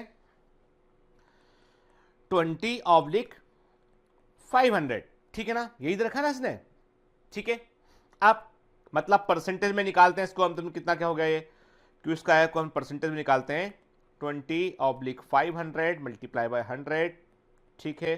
4%, क्यू स्क्वायर कितना आया, 4% आया, क्यू स्क्वायर 4% आया, मतलब कितना आया ये, क्यू स्क्वायर की वैल्यू कितनी आई है 0.04, ठीक है। तो क्यू का वैल्यू कितना हो गया, क्यू का वैल्यू 0.2 आया, क्यू का वैल्यू 0.2 आएगा, है ना बेटा। देखो सिंपल सी बात है ना यार, 500 में से 20 जो है वो होमोजाइगस रेसिसिव मतलब क्यू स्क्वायर है, ठीक है। 20/500 मल्टी अपने परसेंटेज में कन्वर्ट किया, 4% आया, 4% में हमने कहा मतलब क्यू स्क्वायर कितना होगा 0.04 हो गया ये, तो क्यू का वैल्यू 0.2 आया, ठीक है। तो पी का वैल्यू निकाल लो, पी का वैल्यू कितना आएगा 1 माइनस 0.2, यही पूछा था उसने, आंसर आ गया 0.8 इज द आंसर, है ना, ठीक है। यही तो पूछा था डोमिनेंट एल का फ्रीक्वेंसी क्या होगा, 0.8 इज द आंसर, क्लियर, ठीक है। चलिए next question, if 4% of population shows recessive के, यदि 4% पॉपुलेशन जो है वो, और ये क्वेश्चन बैक टू बैक आए हैं एम्स के अंदर, एक साल पहला वाला क्वेश्चन आया, अगले साल नेक्स्ट क्वेश्चन आया के 4% पॉपुलेशन जो है रेसिप्टेट को दर्शाती है, मतलब 4% is the Q square, what will the frequency of the carrier in the following generation, तब कैरियर की फ्रीक्वेंसी क्या होगी। क्यू स्क्वायर 4% दे रखा उसने, मतलब क्यू स्क्वायर कितना दे रखा उसने 0.04 दे रखा उसने, नॉर्मल कन्वर्ट किया इसको हमने, क्यू कितना हो गया 0.2 क्यू हो गया, पी कितना हो गया 1 माइनस 0.2 मतलब 0.8 आ गया, पी आ गया आपको, तो कैरियर कितना हो गया 2pq पूछा उसने आपसे, 2 इंटू 0.8 इंटू 0.2 कितना होगा ये 0.16, 0.32 मतलब 32% आ गया है आपका कैरियर की फ्रीक्वेंसी आ गई। अरे हर क्वेश्चन बेटा सेम कहानी है, P plus Q equal to 1। आपको या तो पी स्क्वायर दे रखा है तो क्यू निकालना है, आपको के 2pq निकालना है। तो जैसे आपको क्वेश्चन को ध्यान से पढ़ना है कि पूछा क्या गया है के, तो जैसे यहां लिखा है 4% पॉपुलेशन शोज रेसिव ट्रेट, मतलब ये 4% लोग जो है वो रेसिव करेक्टर वाले हैं, मतलब क्यू स्क्वायर 4% है तो क्यू कितना आ गया आपका, तो आपने कन्वर्ट किया 0.2, आपका क्यू आ गया, पी निकाल लिया आपने और आपसे क्लियर पूछा आपने 2pq कर दिया आपने, आपके पास आंसर आ गया है ना। क्लियर। चलिए इसका मतलब ये इन क्वेश्चंस में ऐसी कोई बात नहीं है जिनका आप आंसर ना कर पाए, कि these are the very easy questions के केवल इतना, केवल आपके दिमाग में रहना चाहिए इक्वेशन, दो इक्वेशन दिमाग में डाल लीजिए। पहला ये है कि p प्लस क्यू का एक योग 1 के बराबर होता है, दूसरा ये है कि p square plus 2pq plus Q square, मतलब ये हो गया है बेटा, ये हो गया है डोमिनेंट एलील की फ्रीक्वेंसी, ये हो गया है हेटेरोजाइगस हो गया ये, और ये क्या हो गया, ये हो गया होमोजाइगस हो गया। तो आपके दिमाग में फ्रीक्वेंसी और जीनोटाइप एकदम क्लियर रहना चाहिए कि रेसिव पूछा उसने तो मतलब क्यू स्क्वायर है, हेटेरोजाइगस क्लियर दे रखा है मतलब 2pq की बात कर रहा है आपसे वो, और होमोजाइगस डोमिनेंट पूछना मतलब वो p स्क्वायर की बात कर रहा है आपसे।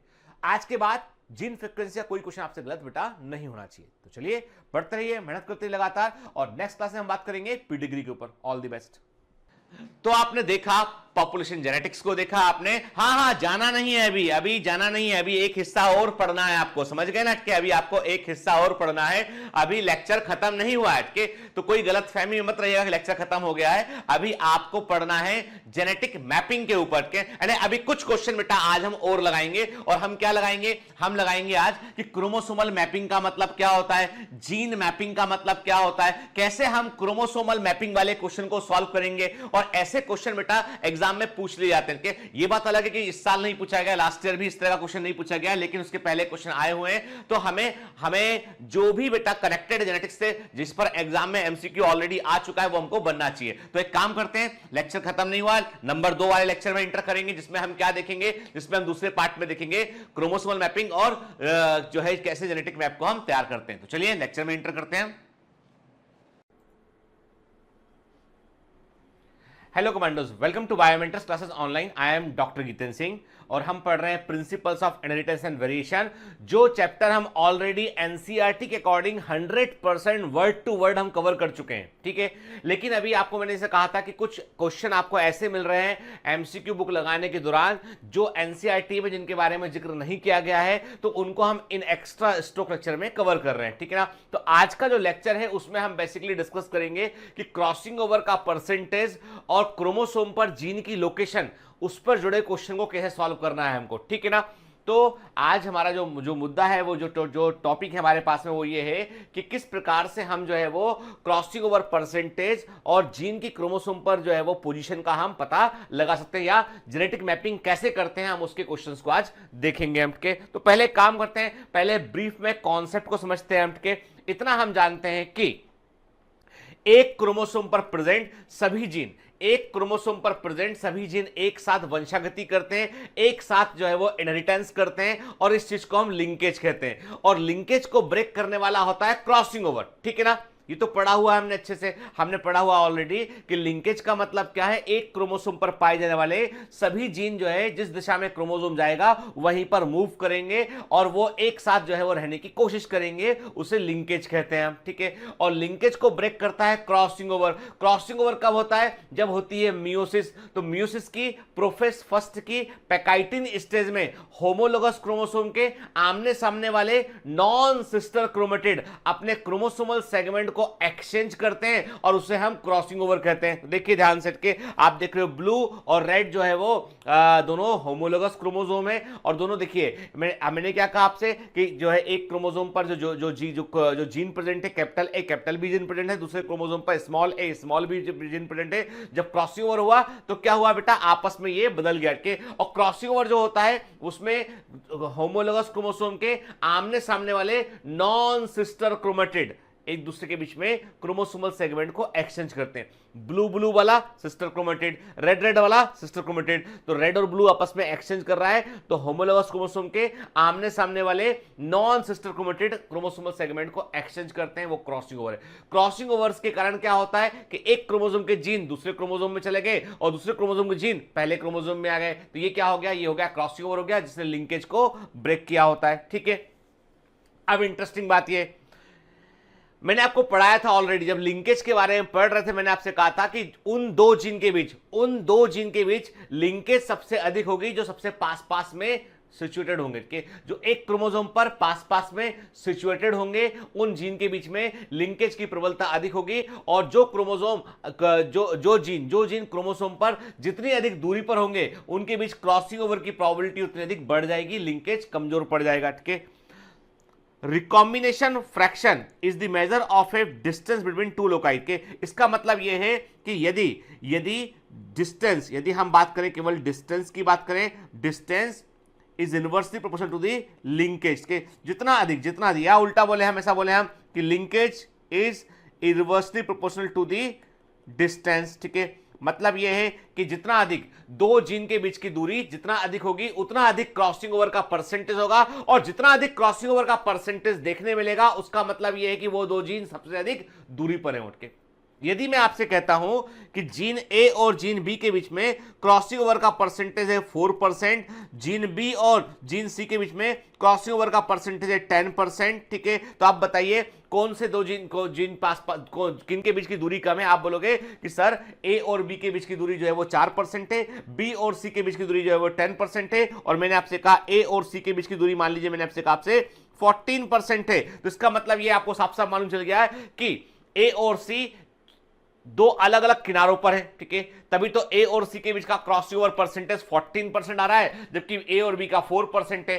क्लियर? तो इसका मतलब जो जीन जितनी अधिक दूरी पर होंगे उनके बीच में क्रॉसिंग ओवर का परसेंटेज उतना अधिक होगा। ठीक है, किन्हीं भी दो लोकस के बीच में क्रॉस हम कहते हैं 1% रिकॉम्बिनेशन एंड 1% क्रॉसिंग ओवर एक यूनिट के इक्विवेलेंट होता है, उसको हम सेंटीमॉर्गन कहते हैं। जब जेनेटिक मैपिंग करते हैं हम क्रोमोसोमल मैपिंग करते हैं तो गुणसूत्र मानचित्र को बनाते हैं। अब आप बोलोगे सर ये क्रोमोसोमल मैप क्या होता है, गुणसूत्र मानचित्र क्या होता है? जैसे ये क्रोमोसोम है, इस पर कौन सा जीन किस क्रम में है, किसके बाद कौन सा जीन अरेंज किया हुआ है, वो क्रोमोसोमल मैप होता है। तो एक क्रोमोसोमल मैप हमको क्या बतलाता है? वो क्रोमोसोम पर लीनियर अरेंजमेंट में, क्रोमोसोम पर रैखिक व्यवस्था में हमें जीन की लोकेशन को बतलाता है कि किसके बाद कौन सा जीन प्रेजेंट होगा, वो बतलाता है। तो क्रोमोसोमल मैपिंग का मतलब है बेटा कि एक लंबे दिए गए क्रोमोसोम पर जीन को फिट करना कि जीन कहां पर वो प्रेजेंट होगा। ठीक है, और इसको नापने की यूनिट होती है सेंटीमॉर्गन।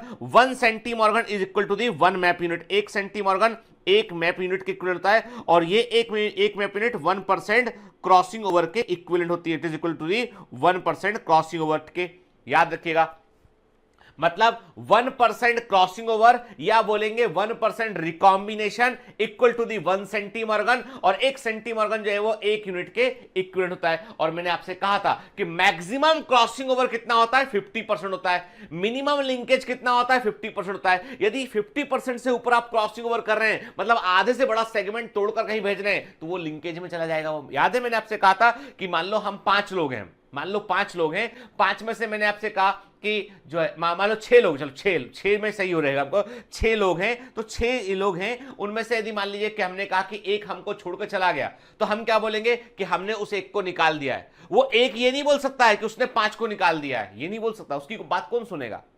2 लोगों को निकाल दिया तो 4 हम बोल रहे हैं कि हमने उन 2 को निकाल दिया टीम से बाहर, तो हम 4 सही बोल रहे हैं, इसका मतलब वर्चस्व हमारा है। ठीक है, वो 2 को निकाल दिया हमने। जब 3 और 3 बैठ गए तो मतलब ये है कि आधे लोग बोलेंगे कि यार ये 3 सही बोल रहे हैं, आधे लोग बोलेंगे कि वो 3 सही बोल रहे हैं, दोनों में से कोई भी सही हो सकता है। लेकिन यदि हम 6 लोग थे, 4 हमको छोड़कर चले गए, तो हम क्या बोलेंगे? उन 4 ने हम 2 को छोड़ दिया है। हम ये नहीं बोलेंगे कि हम 2 ने 4 को छोड़ दिया है, क्योंकि वो मेजोरिटी में है वो लोग। तो बस बिल्कुल वही बात है कि क्रोमोसोम में जब पार्ट एक्सचेंज होंगे तो आधा पार्ट जहां तक एक्सचेंज हुआ तो वहां तक हमने बोला 50% क्रॉसिंग ओवर, 50% लिंकेज। जब आधे से अधिक पार्ट बदला गया तो हम बोलेंगे ये वाला पार्ट लिंकेज, ये वाला छोटा पार्ट क्रॉसिंग ओवर। इसलिए maximum linkage 100%, minimum crossing over 0% और maximum crossing over 50%, not more than this. ठीक है, और मिनिमम लिंकेज 50% होती है। क्लियर? दो जीन जो है बेटा जो एक ही क्रोमोसोम पर प्रेजेंट होते हैं वे लिंक्ड जीन होते हैं, सिंटैनिक जीन होते हैं। यदि हम कहते हैं यहां पे कि वो एक ही क्रोमोसोम के दो अलग अलग किनारों पर होते हैं तो जाहिर सी बात है कि उनके बीच अलग होने की प्रोबेबिलिटी काफी अधिक होती है, तो वो इंडिपेंडेंट असॉर्टमेंट के समान व्यवहार कर सकते हैं। याद है ना सिंटैनिक जीन का कॉन्सेप्ट मैंने आपको बताया था कि हर लिंक जो जीन है सिंटैनिक जीन एक क्रोमोसोम पर प्रेजेंट जीन है, लेकिन ऐसे सिंटैनिक जीन जो दो अलग अलग एंगल पर प्रेजेंट है वो आपस में अनलिंक्ड होते हैं, उनके बीच में लिंकेज आपको देखने जरूरी नहीं मिलेगा। ठीक है, क्लियर? अब ध्यान से बात सुना, सिस और ट्रांस अरेंजमेंट ऑफ जीन का मतलब क्या होता है? जब बेटा हम बात करते हैं लिंकेज की बात करते हैं तो सिस और ट्रांस अरेंजमेंट पता होना चाहिए मुझे। सिस अरेंजमेंट का मतलब है कि डोमिनेंट एलील के साथ रहने की कोशिश करेगा, रेसेसिव एलील के साथ रहने की कोशिश करेगा, और ये होता है हम इसको बोलते हैं कि this is the natural configuration. ये लिंकेज में हम बोलते हैं कि पैरेंटल कॉम्बिनेशन, इसको बोलते हैं कि ये लिंकेज ये शो करता है, सिस अरेंजमेंट ऑफ जीन को शो करता है जो कि लिंकेज को बतलाता है। ये कहता है कि डोमिनेंट एलील के साथ रह रहा है, रेसेसिव एलील के साथ रह रहा है, तो ये सिस अरेंजमेंट को बतलाता है। लेकिन जब इनके बीच में क्रॉसिंग ओवर होगा तो स्मॉल बी इस तरफ पहुंच जाएगा और कैपिटल बी इस तरफ पहुंच जाएगा। इसका मतलब ये हुआ कि जब एक डोमिनेंट एलील के साथ में एक रेसेसिव एलील प्रेजेंट है, एक रेसेसिव एलील के साथ में एक डोमिनेंट एलील प्रेजेंट है, जो इस बात की तरफ इशारा करता है कि there is exchange of chromosomal segment, जो कि एक्सचेंज ऑफ क्रोमोसोमल सेगमेंट की ओर इशारा करता है, क्रॉसिंग ओवर को बदलाता है। इसको बोलते हैं हम ट्रांस अरेंजमेंट बोलते हैं। तो ध्यान से बात सुना के, सिस अरेंजमेंट का मतलब है एक क्रोमोसोम पर डोमिनेंट एलील प्रेजेंट होंगे, दूसरे क्रोमोसोम पर रेसेसिव एलील प्रेजेंट होंगे। कि ये नेचुरल अरेंजमेंट होता है, प्राकृतिक होता है, प्रकृति में जीन ऐसे ही बने होंगे, तो हम इसको बोलते हैं सिस अरेंजमेंट कहते हैं, जो लिंकेज को बतलाता है। और ट्रांस अरेंजमेंट जो होता है हमको वो क्रॉसिंग ओवर बतलाता है, वो कहता है कि क्रोमोसोम के बीच में पार्ट एक्सचेंज हुआ है, वो ट्रांस अरेंजमेंट कहलाता है। ठीक है, अब एक काम करते हैं कि हम इस पूरे कॉन्सेप्ट को समझने के लिए कुछ क्वेश्चंस का एग्जांपल लेते हैं।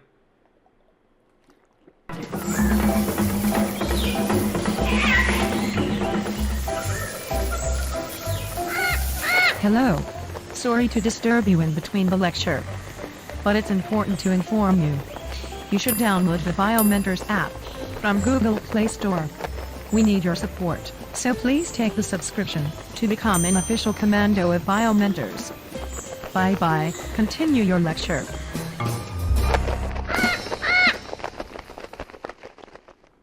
जितने भी क्वेश्चन मैंने यहां पर लिए सारे के सारे पिछले 10-12 सालों में जो अलग अलग एग्जाम में पूछे गए हैं उनको कलेक्ट करके लिया हमने के। ये सारे क्वेश्चन नीट में या एम्स में नहीं पूछे गए, इसमें से कुछ क्वेश्चन एएमयू में आए हुए हैं, कुछ क्वेश्चन एएफएमसी में आए हुए हैं, कुछ क्वेश्चन इसमें से जो है बीएचयू में आए हुए हैं, कुछ तो पहले के समय में क्या था बहुत सारे एग्जाम अलग अलग हुआ करते थे, तो हमने क्या किया, हमने उन क्वेश्चन को इकट्ठा करके एक जगह पे प्रैक्टिस के लिए, हो सकता है एग्जाम में पूछ ले हमसे, तो हमने यहाँ पे इकट्ठा करके उनको सॉल्व कर लेते हैं बेटा। ठीक है, देखिए क्या लिखा है, the percentage of recombination involving the seed shape and seed color in plant is 10% के, यानी जो क्रॉसिंग ओवर का परसेंटेज है बेटा सीड शेप वाला जीन और सीड कलर वाला जीन, सीड कलर वाले जीन के बीच में जो क्रॉसिंग ओवर का परसेंटेज है वो 10% है। ठीक है, what is the distance between the genes on a chromosome controlling this character.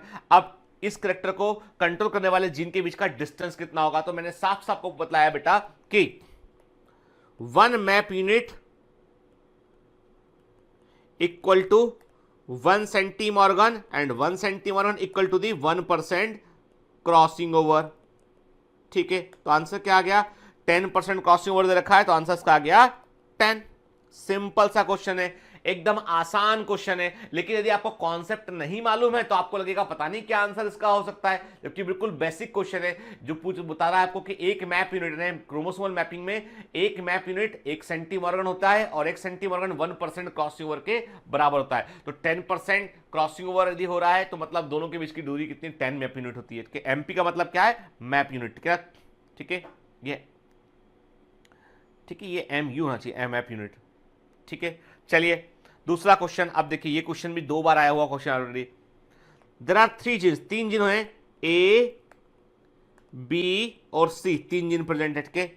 ठीक, ए और बी के बीच में क्रॉसिंग ओवर, ए और बी के बीच में क्रॉसिंग ओवर का परसेंट कितना है, 20% है। ठीक है, बी और सी के बीच में क्रॉसिंग ओवर का परसेंटेज कितना है, 28% क्रॉसिंग ओवर का परसेंटेज। ठीक है, और ए और सी के ए और सी के बीच में क्रॉसिंग ओवर का परसेंटेज कितना है, 8% है। ठीक है, ध्यान से बात सुनिए, आपके सामने ये 3 कंडीशन दे दी उसने। अब आपको कैसे इसको अरेंज करना है, आपके पास में क्या क्या पॉसिबिलिटी है।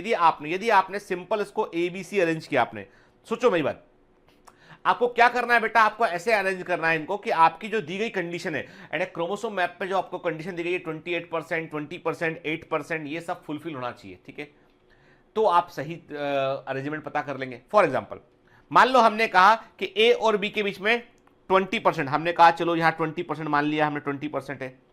बी और सी के बीच में 28%, ये भी मान लिया हमने। तो लेकिन यहां पे क्या हो रहा है, ए और सी दूर हो गया, ए और सी के बीच कितना हो गया, ये तो 48% हो गया। ये कॉम्बिनेशन गलत है क्योंकि ए और सी के बीच में दूरी कितनी है, 8% है। चलो दूसरा अरेंजमेंट करते हैं। हमने मान लो हमने कहा ऐसा कि ऐसा भी हो सकता है, ए सी और बी मान लिया हमने कहा ए और सी के बीच में कितना है, 8%। ठीक है, बी और सी के बीच में कितना है, 28%। अब ए और बी के बीच कितना हो गया, ये हो गया 36% हो गया है। ये तो गलत है, मतलब ये कॉम्बिनेशन भी गलत है क्योंकि ये सारी कंडीशन फुलफिल नहीं करता है। ठीक है, अब आप क्या करोगे, अब आप करोगे, चलो हमने तीसरा हमने कहा, मान लो हमने क्या कहा, हमने कहा कि ये ए है। ठीक है, ए और बी के बीच की दूरी कितनी लिखी, हमने लिखा 20%। ठीक है, ए और सी के बीच की दूरी कितनी है, 8%। ठीक है ना, और बी और सी के बीच की दूरी कितनी हो गई अब, 28%, है ना। तो क्या आंसर आ गया इसका आंसर आ गया बेटा सी ए बी, या हम बोल सकते हैं इसको, ऐसा भी हो सकता है बी ए सी दोनों सही है। तो आंसर क्या आ गया इसका, आंसर इसका आ गया ये। ठीक है, this is the answer, B A C is the answer, है ना बेटा। देखो ए और बी, मतलब सिंपल सी बात ये है कि सारी जितनी दी गई कंडीशन थी क्रोमोसोम मैप की वो फुलफिल होना चाहिए यहाँ पे। ठीक है, तो एबीसी में फुलफिल नहीं हो रहा है, एसीबी में फुलफिल नहीं हो रहा है, ठीक है, बीएससी में ये फुलफिल हो रहा है। ठीक है ना, मैंने सीए भी लिखा, आप बीएससी लिखोगे बात वही है। उठ के अरे हम उल्टा सीधा पढ़े, एक समान है ना वो। तो हमने कहा बी और ए के बीच में 20%, ठीक है, ए और सी के बीच में 8%, बी और सी के बीच में 28% हो गया, आंसर आ गया बीएससी। क्लियर। चलिए नेक्स्ट क्वेश्चन पे हम आते हैं। अब यहां पे क्या देखा है, distance between gene A B C D in mapping unit, A और डी के बीच में कितना डिस्टेंस रखा उसने, 3.5। ठीक है, बी और सी के बीच में 1, ठीक है, ए और बी के बीच में 6, सी और डी के बीच में 1.5, ठीक है, ए और सी के बीच में 5। अब आप बोलोगे सर ये तो बहुत सारे कॉम्बिनेशन दे दिए इसने, क्या करें हम। अरे सिंपल सा फंडा है, ये सब क्वेश्चन क्या करते हैं, टाइम को ट्रैप कराने वाले क्वेश्चन होते हैं। आपको सिंपल, आपको इतना पता होना चाहिए कि सबसे अधिक दूरी है ए और बी के बीच में, मतलब वो आंसर सही होगा जहां पर ए और बी दो किनारों, मतलब ये दोनों आंसर तो गलत हो गए। ठीक है, क्योंकि सबसे अधिक दूरी किसके बीच में, ए और बी के बीच में, मतलब ऑप्शन ए और ऑप्शन डी में से एक सही होना चाहिए। पहले तो आपने यही पता लगा लिया, आपने वो लंबी लकीर खींच के सबको अरेंज करने की कोशिश नहीं की आपने। अरे यार स्मार्ट वर्क करो, एकदम फंडा क्लियर रखो दिमाग में कि ए और सी के बीच में 6 है, मतलब सबसे अधिक दूरी इनके बीच में, मतलब वो दो अलग अलग किनारों पर होंगे। तो आपने कहा कि ए और बी ये लगा दिया। अब फिर इसके बाद हमने क्या कहा, हमने कहा कि अब क्या होगा बेटा, ए और सी के बीच की दूरी कितनी है, ए और सी के बीच की दूरी जो है वो 5 है, मतलब नंबर 2 पे जो दूरी है वो ए और सी के बीच की है। तो देखो यहाँ पे ए और सी के बीच की दूरी, यहाँ पे देखो ए और सी के बीच की दूरी, तो ए और डी के बीच की दूरी कितनी है, 3.5 है, ए और सी के जो 5 है, मतलब आंसर क्या सही है, आंसर ये वाला सही होना चाहिए। ठीक है, अब देखो इस आंसर को चेक करते हैं, ए और डी के बीच में 3.5, ठीक है, क्लियर। फिर डी और सी के बीच में, डी और सी के बीच में 1.5, तो ए और सी के बीच कितना हो गया, ये 5 अपने आप से हो गया। ठीक है, फिर सी और बी के बीच में कितना है, सी और बी के बीच में 1 है, ठीक है, तो ए और बी के बीच में 6 अपने आप से हो गया। आप देखिए ना सारी कंडीशन फुलफिल हो गई, इसमें हुआ कि नहीं हुआ। अरे कितना सा आसान सा काम है बेटा। ठीक है, लेकिन आपने क्या किया, आपने ये पूरा का पूरा ऐसे अरेंज करने, आपने स्मार्टली काम किया। आपने कहा कि सबसे अधिक 6 दे रखा है ए और बी के बीच में, दो किनारों पे, ए से बी सबसे दूर है, फिर ए से सी दूर है, फिर 5 दे रखा है, बस आंसर आ गया आपका, कुछ करना ही नहीं पड़ता आपको। ठीक है, लेकिन फिर भी मैंने इसको पुष्टि करने के लिए कि भाई ये सही है कि नहीं, हमने प्लेस करके देखा, हमने कहा बिल्कुल सही है आंसर। ठीक है, एकदम परफेक्ट आंसर है हमारा। क्लियर। फिर the percentage of recombination between A and B, A और बी के बीच में कितना है 9% है, ठीक है। ए और सी के बीच कितना है 17% है, और बी और सी के बीच कितना है 26% है। तो एक बात तो आप समझ गए कि भैया दो किनारों पर तो बी और सी है 26%, ठीक है, और ए और सी कितना है 17%, बीच में कहीं पर ए है, तो हमने कहा चलो ये ए है 17%, और ए और बी कितना है 9%। झट से आंसर आपका आ गया कि आंसर इसका है बीएसी। क्यों निकाला आपने आंसर जल्दी से? आपने तो एक बात अपने दिमाग में पकड़ ली, आपके दिमाग में एक बात आ गई कि जैसे ही हमने देखा 26% बी और सी है, मतलब दो किनारों पर बी और सी को रख दो, आप दो किनारों पर बी और सी रख दो। फिर आपने क्या देखा? आपने देखा कि तीन तो जीन है ना। फिर आपने क्या देखा? आपने कहा कि ए को आपने कहा रखा आपने, तो आपने देखा बी 20, फिर आपने कंडीशन को फुलफिल किया, ए और सी के बीच में 17%, ए और बी के बीच 9%, देखिए आप आ गया, दोनों को जोड़ा 26% आ गया आंसर, है ना। क्लियर? चलिए अब ये क्वेश्चन बड़ा मजेदार क्वेश्चन है, बहुत पुराना क्वेश्चन है, ये एएफएमसी में पूछा गया है, 2 बार पूछा गया है एएफएमसी में क्वेश्चन को। दो लिंक जीन है, स्मॉल ए और स्मॉल बी, 20% रिकॉम्बिनेशन शो करते हैं। क्लियर? मतलब जो क्रॉसिंग ओवर है, वो 20% के आसपास है, ठीक है। मतलब लिंकेज कितना है यहां पे लिंकेज है 80%। इसका मतलब आपको 80% कैरेक्टर मिलना चाहिए पेरेंटल, और नए कॉम्बिनेशन आपको 20, न्यू कॉम्बिनेशन 20% मिलना चाहिए। क्लियर भाई? क्रॉसिंग ओवर से नया कॉम्बिनेशन बन रहा है, रिकॉम्बिनेशन बन रहे हैं, तो 20% रिकॉम्बिनेशन मिलना चाहिए आपको, और 80% पेरेंटल कॉम्बिनेशन मिलना चाहिए। अब क्या बोला उसने? क्रॉस दिया उसने कहा प्लस प्लस प्लस प्लस को क्रॉस कराया हमने, small A small B, small A small B, मतलब ये गैमीट्स है, इसके इनसे क्रॉस कराया हमने, ठीक है। अब ध्यान से बात सुनो, जब कभी प्लस लिखा होता ना तो वो वाइल्ड वैरायटी होती है, कि जेनेटिक्स में प्लस लिखेगा लेने का मतलब है कि वो डोमिनेंट और वाइल्ड वैरायटी होती है वो, ठीक है, इसलिए प्लस सिंह शो करते हैं उसमें।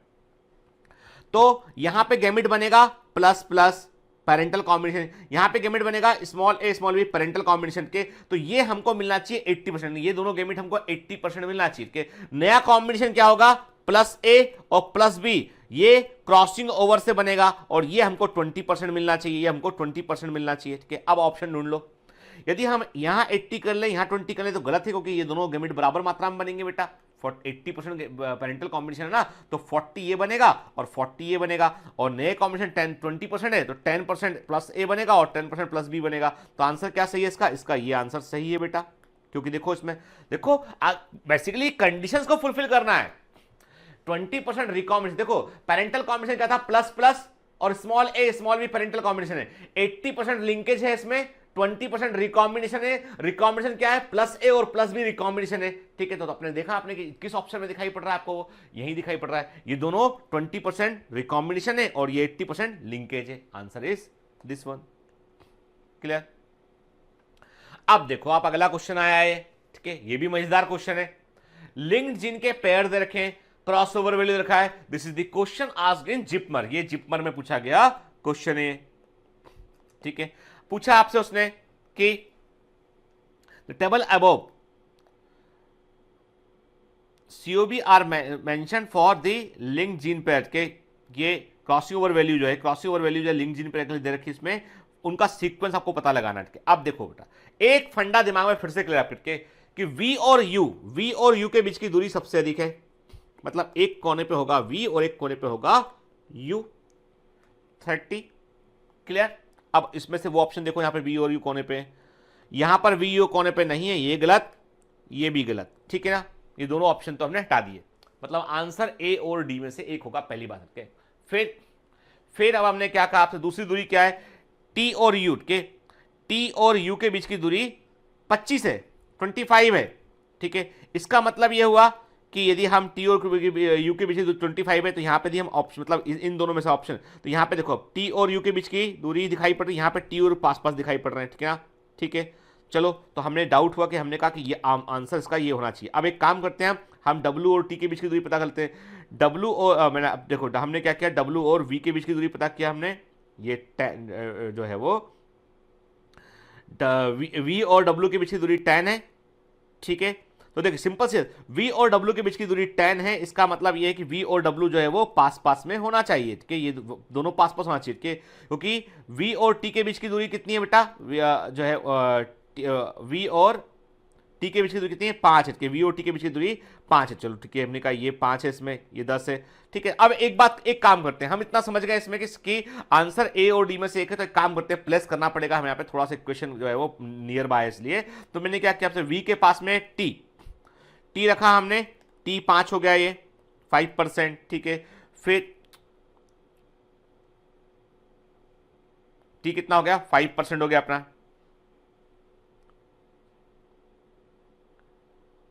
ठीक है, देखो ना, हाँ t 5% हो गया यहाँ पे। फिर t से क्या बोल रहा है आपसे, वो आपसे बोल रहा है वो t के पास से जो u की दूरी, t से u की दूरी वो कितनी है 25 है, मैंने कहा ये दूरी 25 हो गया अपना, क्लियर। फिर अब बीच में क्या दिखाई पड़ रहा है इसमें हमको, इसमें हमें दिखाई पड़ रहा है w, के w क्या है बेटा, w जो है वो है v और हम बात कर रहे हैं v और w के बीच की दूरी कितनी है 10, v और w के बीच की दूरी 10 है, के इसका मतलब देखो v और t 5% है और v और w के बीच की दूरी 10 है, मतलब w यहां आना चाहिए, ठीक है, w यहां आना चाहिए, समझ गए बात को।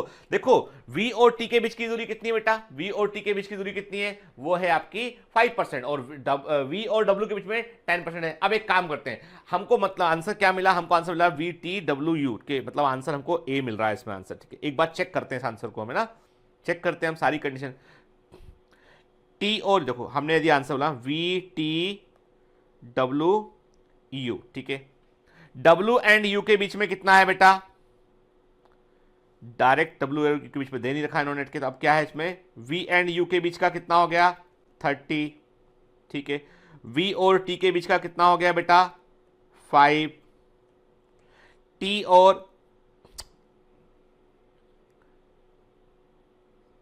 और w के,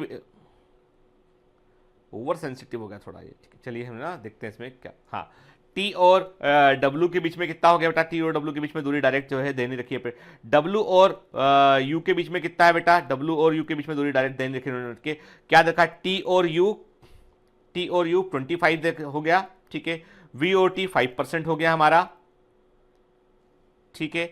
फिर क्या बचा बेटा v एंड u 30, वो भी हो गया हमारा, v एंड w 10, तो आंसर क्या गया आपका, बिल्कुल सही ना, सारी कंडीशन यहां पर फुलफिल हो रही, क्योंकि कुछ वैल्यू ऐसी डायरेक्टली जो देने रखी पे, यदि मान लो हम ऑप्शन डी टिक करते तो क्या गलती होती बेटा, क्योंकि ऑप्शन डी में क्या होता है कि w जो है वो v के पास में दिखा रहा है, t दूर दिखा रहा है, तो मतलब ऑप्शन डी नहीं हो सकता, क्योंकि w जो है वो 10% पे है और t 5% पे, तो आंसर इज ए, क्लियर, ठीक है ना, आंसर इज ए।